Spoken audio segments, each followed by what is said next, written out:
Class 12th के vector related आज के वीडियो में आपका बहुत बहुत स्वागत। आज हम वेक्टर रिलेटेड एक दो क्वेश्चन ऐसे सॉल्व कर रहे हैं जिसमें हमें इसके परपेंडिकुलर की कंडीशन को अप्लाई करना है। इसके बाद दो क्वेश्चन हैं जिसमें हमें दी हुई कंडीशन को प्रूव करना है। फर्स्ट ऑफ ऑल हम ये देखते हैं कि चार बिंदु हमें दे रखे हैं ए बी सी डी, इनके एक्स वाई जेड के कोऑर्डिनेट भी दे रखे हैं। हमें क्या सिद्ध करना है, हमें क्या प्रूव करना है कि ए बी वेक्टर और सी डी वेक्टर एक दूसरे के लंबवत होंगे, परपेंडिकुलर होंगे। किस तरह से प्रूव करना है, इसके लिए आपको सबसे पहले ए बी वेक्टर का पता लगाना होगा।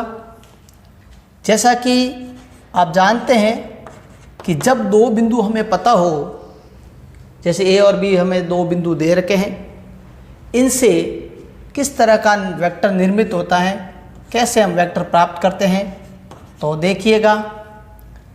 ए बी में देखिए बी बाद में है, तो बी के अंदर से एक्स के कोऑर्डिनेट को पहले लिखते हैं और ए बिंदु से एक्स के कोऑर्डिनेट को बाद में लिखेंगे, साथ में आई।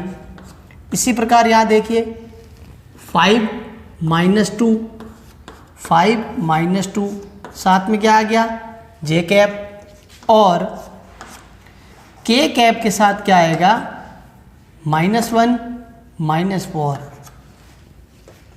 इस प्रकार हमें ए बी वेक्टर के रूप में प्राप्त हुआ है I 3j - 5k। इसी तरह से हमें सी डी वेक्टर को भी प्राप्त करना है, जिसमें आपके सामने सी और डी के कोऑर्डिनेट दिए हुए हैं। इसकी हेल्प से हम ये ज्ञात करेंगे किस तरह से सी डी वेक्टर आएगा। वही तरीका आई के गुणांक में क्या आएगा, जे के गुणांक में क्या आएगा और के गुणांक में क्या आएगा, वो हम एक एक करके लिखते हैं। तो अब तक आप पूरी तरह से इस चीज़ को समझ चुके होंगे कि आई के गुणांक में क्या आएगा। तो सी और डी में देखिए डी के कोऑर्डिनेट को हम पहले लिखते हैं -6। जे के लिए यानी जे के साथ क्या आएगा, जे का कोएफिशिएंट क्या होगा 1 - 3, और के साथ आएगा 0 - 2। इस प्रकार हमें सी डी वेक्टर जो प्राप्त हुआ है -4i -2j -2k।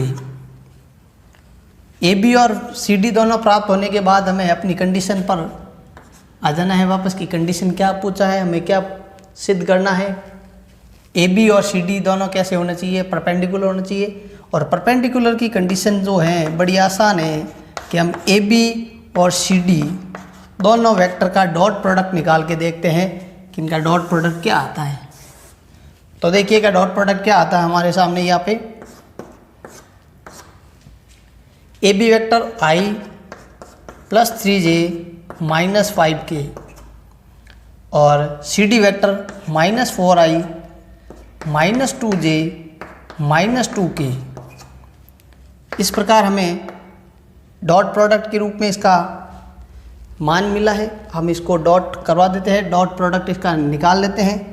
किस तरह से डॉट किया जाएगा, डायरेक्ट मेथड आपको पता होना चाहिए कि i का कोएफिशिएंट i के कोएफिशिएंट से इंटू होगा, यानी यहाँ पे 1 × -4 हो गया, 3 × -2 6 हो गया, माइनस हो जाएगा प्लस, 5 × 2 = 10।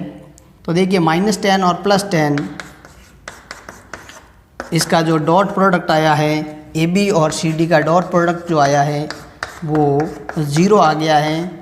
और हमारी कंडीशन इसलिए पिछले वीडियो में हमने देखी थी कि जब भी दो वेक्टर का डॉट प्रोडक्ट 0 आ जाए तो हम ये कहेंगे कि ए बी और सी डी एक दूसरे के लंबवत है, परपेंडिकुलर है। बड़े सिंपल ट्रिक से आपको इसको सीखना है कि जब भी हमें लंबवत प्रूव करना है, डॉट प्रोडक्ट का हमें मान निकाल देना है। डॉट प्रोडक्ट हमारा 0 मतलब लंबवत। अब हम बढ़ते हैं आगे अगले क्वेश्चन के लिए। अगले क्वेश्चन में क्या है, आपको प्रूव करना है कि कोई भी वेक्टर ए वो इस कंडीशन में हो सकता है, यानी ए की वैल्यू इसके इक्वल होगी। तो हम यहाँ पे क्या करते हैं, RHS को सॉल्व करेंगे और वापस LHS यानी ए प्राप्त करेंगे। इसके लिए हमें मानना पड़ेगा कि मान लेते हैं ए वेक्टर जो हैं वो A1i A2j A3k हैं। बड़ा आसान तरीके से इसको सॉल्व करना है। आपको क्वेश्चन से ही आंसर का हिंट समझना है कि हमें आंसर किस तरह से आगे बढ़ाना है। तो यहाँ देखिए ए के साथ किसका डॉट हो रहा है, यहाँ पे ब्रैकेट के अंदर आई का। तो मैं यहाँ दोनों तरफ आई के साथ डॉट करवा देता हूँ इनका। पूरा का पूरा वेक्टर ए वेक्टर की वैल्यू को लिखने के बाद इसको हमें किससे डॉट करवाना है, आई कैप से। जब हम आई कैप से डॉट करवाते हैं तो देखिए कि डॉट प्रोडक्ट का एक रूल है कि आई का जो कोफिशिएंट है वो आई के कोफिशिएंट से ही इनटू होता है। बाकी से जब इनका डॉट प्रोडक्ट करवाया जाएगा तो रिजल्ट 0 आ जाता है। इसलिए इस आई के साथ देखिए 1 है, 1 इंटू A1 हो जाएगा A1, बाकी हो जाएगा 0। यानी ए वेक्टर का आई के साथ डॉट प्रोडक्ट हमें मिला है सिर्फ और सिर्फ A1। फिर भी देखिए आगे इसके बाद क्या करना है आपको कि बाहर आई है, यहाँ पे ब्रैकेट के बाहर क्या है, आई है। तो हमें भी यहाँ पे देखो इसको ब्रैकेट में पैक करना है। इसको ब्रैकेट में लगा दीजिए और बाहर इसके आई लगा देना है। दोनों साइड आई होगा, क्योंकि हम ये जानते हैं कि समीकरण का नियम है कि एक साइड जिस राशि से या जिस चीज़ से हमने गुणा कराया है दूसरी साइड भी वही होना चाहिए। इस प्रकार हमें एक इक्वेशन के रूप में ये एक पॉइंट हमें मिल चुका है। यही प्रोसेस हमें 2 बार और करना है। किसके लिए, ए डॉट जे के लिए। किस तरह से होगा ए डॉट जे, ए डॉट जे। तो ए की वैल्यू क्या है जो हमने मानी थी, ए वेक्टर क्या है, A1i A2j A3k। जब हम इसको j के साथ देखिए डॉट प्रोडक्ट करना है तो यहाँ पे j का कोफिशिएंट ही डॉट होगा, बाकी दोनों 0 हो जाएंगे। तो j का कोफिशिएंट यहाँ आपको क्लियरली दिख रहा है A2 है। तो हमें यहाँ पे a डॉट जे की वैल्यू A2 के रूप में मिली है। फिर देखिए ब्रैकेट के बाहर क्या है, j है। तो आपको इसके दोनों तरफ j लगा देना है। इसको ब्रैकेट में लीजिए, j साथ में लगा दीजिए और यहाँ पे भी j कैप साथ में लगा देंगे। ये हमें सेकंड टाइप का एक इक्वेशन कह सकते हैं, जिसको सेकंड टर्म मिला हमें। एक हम और सॉल्व कर लेते हैं k के लिए भी, जिसमें आप देखिए a dot k vector bracket में बंद है और बाहर k लगाना है, k कैप लगाना है।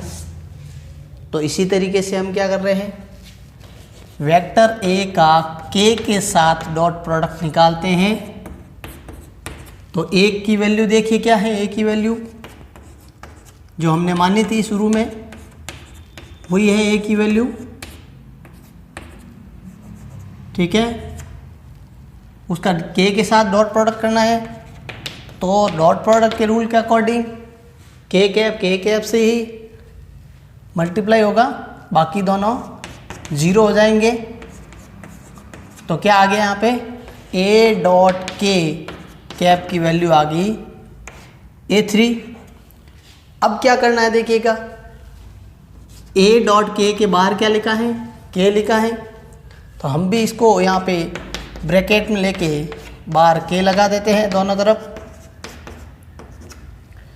और बॉक्स में लिख देते हैं तीसरे नंबर की इक्वेशन टाइप में। अब मैं क्या कर रहा हूँ, जो मैंने बॉक्स में लिखा है 1 2 3 इक्वेशन के तौर पे इनको जोड़ लेता हूँ। यानी आप कह सकते हैं ये समीकरण 1, इक्वेशन 1, इक्वेशन 2 और इक्वेशन 3 किस तरह से आई ये देखिए value, A dot I, bracket में बाहर आई लिखना है। देखिए ध्यान से, ये इक्वल के इधर वाला पार्ट मैं जोड़ रहा हूँ, ये भी इक्वल के इधर है और ये भी इक्वल के इधर है। पहले लेफ्ट साइड वाला पार्ट हमें जोड़ना है।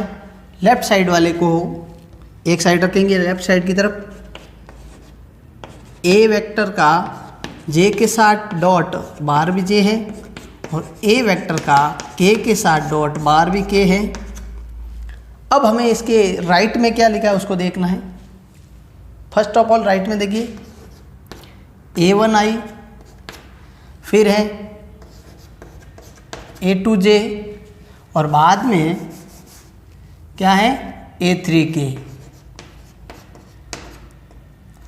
ठीक है, बाद में A3k है। इसको हम यहाँ से मिटा लेते हैं, ये हमारे यूज हो चुका है इसलिए। अब आप एक साइड को तो सेम रख दीजिए, ये एज इट ही रहेगी। दूसरी साइड पे गौर कीजिए कि दूसरी साइड जो हमें एक वेक्टर के रूप में राशि मिली है, ये किसकी वैल्यू है? क्या ये वही तो नहीं है जिसको हमने शुरू में ए वेक्टर माना था? तो यहाँ देख लीजिए आप, ए वेक्टर की वैल्यू हमने क्या मानी थी शुरू में, A1i, A2j, ये रहा A2j, ये A3k, यानी इसको हम वापस क्या लिख देंगे, ए वेक्टर, जो कि हमारी क्वेश्चन की कंडीशन यही थी कि हमें ए डॉट आई के साथ आई, ए डॉट जे के साथ जे, ए डॉट के साथ के की वैल्यू वापस किस रूप में मिलनी चाहिए, वेक्टर ए, और यही हमारा प्रूफ है। ओके, अब हम एक और क्वेश्चन करते हैं जिसमें प्रूफ करना है। उसके लिए आप थोड़ा सा इसका डायग्राम देख लीजिए और क्वेश्चन क्या है वो सुन लीजिए। क्वेश्चन में हमें ये प्रूव करना है कि किसी समांतर चतुर्भुज में, सदिश विधि से प्रूव करना है कि किसी समांतर चतुर्भुज में विकर्णों के वर्गों का योग, विकर्ण क्या होते हैं, यहाँ पे देखिए एक समांतर चतुर्भुज मैंने बनाया, तो जैसे ये ए है तो ये ए सी एक विकर्ण हो गया, यानी डायगोनल हो गया, और दूसरा विकर्ण हो गया बी डी। तो हमें क्या प्रूव करना है कि विकर्ण के वर्गों का योग उनकी भुजाओं के वर्गों के योग के बराबर होगा। ये हमें वेक्टर की कंडीशन से सॉल्व करना है, सदिश की विधि से सॉल्व करना है, वेक्टर मेथड से सॉल्व करना है। इसके लिए आपके सामने देखिए डायग्राम को पहले समझना ज़रूरी है। आप समझ लो कि ए पॉइंट पे खड़े हैं,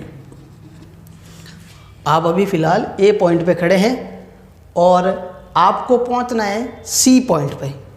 इसके लिए मैंने आपके सामने देखो 3 रास्ते तय किए हैं, 3 रास्ते आपके सामने हैं। एक तो क्या है कि हम ए से बी की तरफ जाएंगे, ये देखिए एरो मार्क, उसके बाद हम बी से सी की तरफ जाएंगे तो हम सी तक पहुंच जाएंगे। दूसरा रास्ता क्या है कि हम पहले ए से डी की तरफ जाएंगे, एरो देखिएगा, फिर डी से सी की तरफ जाएंगे तो भी हम सी तक पहुंच जाएंगे। और एक हमारा डायरेक्ट रास्ता है सी तक जाने का, जो विकर्ण है देखिएगा इस तरह से।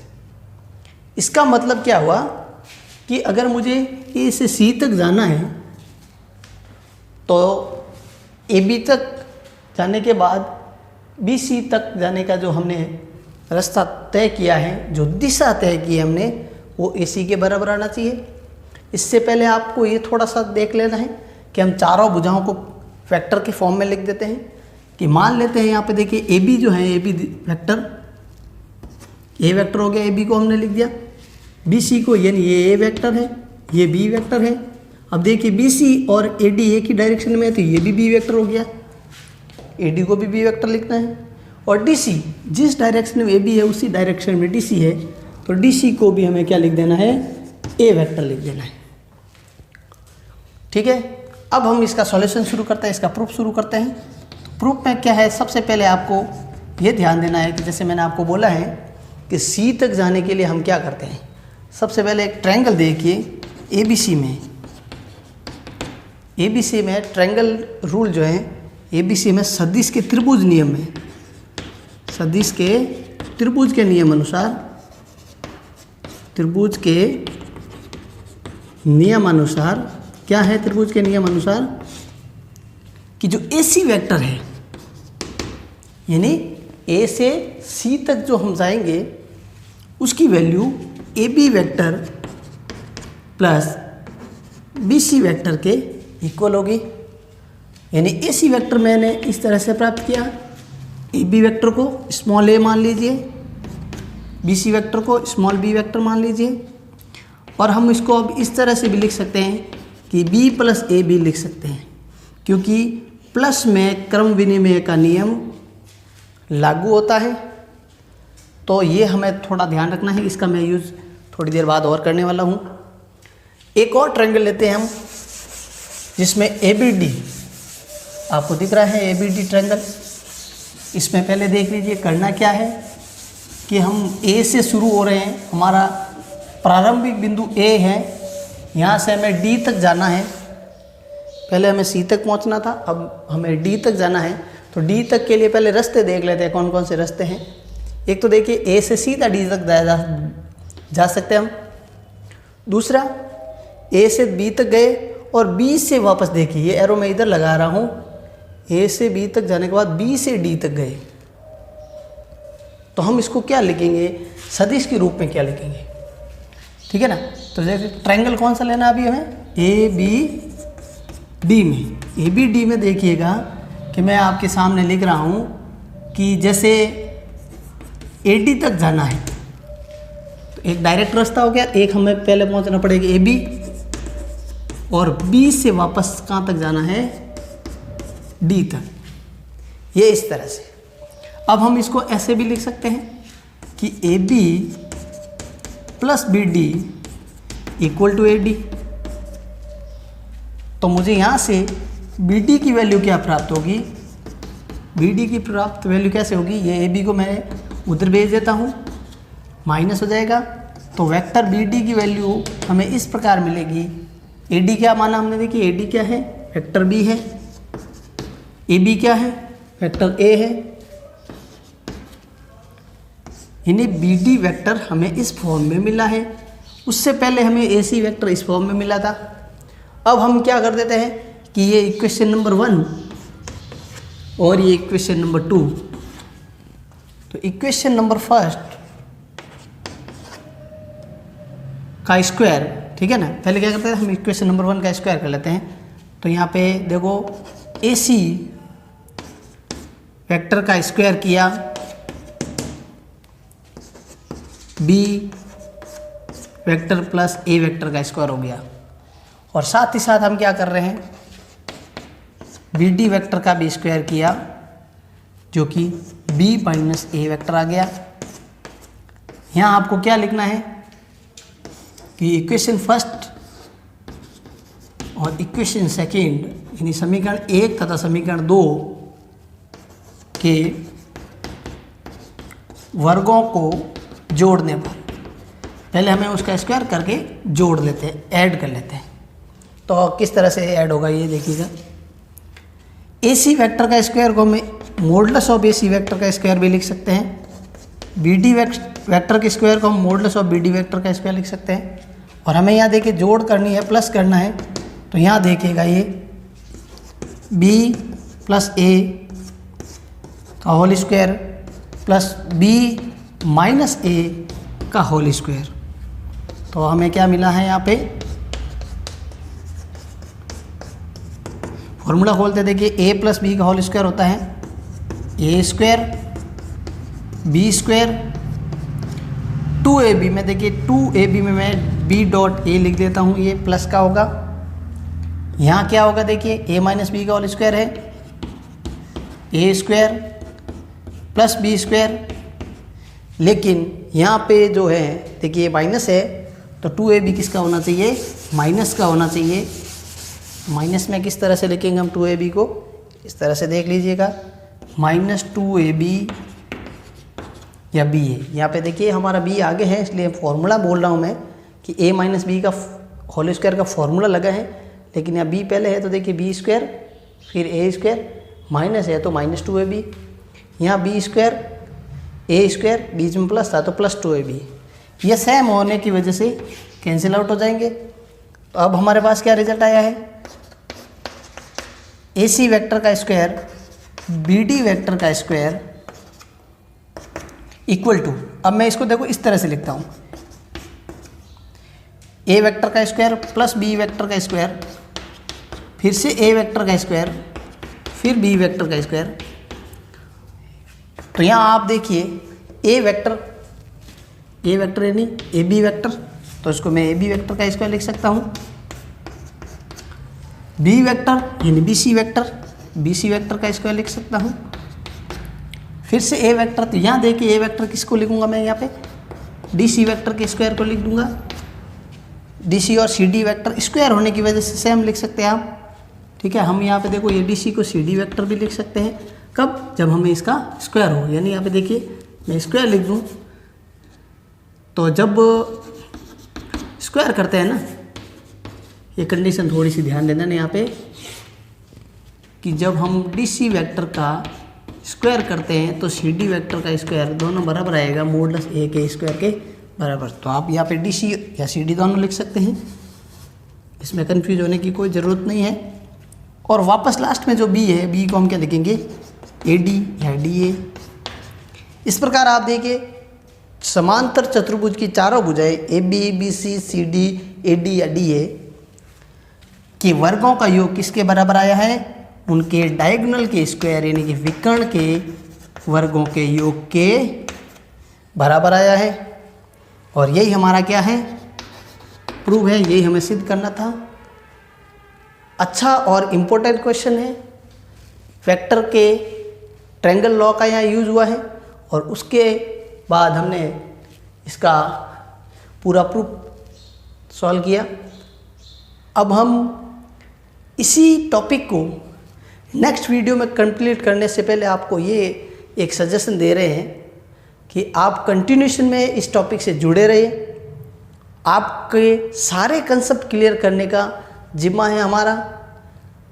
उम्मीद है आप इसी तरह से रेस्पेक्ट और एक आदर का एक माहौल क्रिएट करके साथ देते रहेंगे। जय हिंद।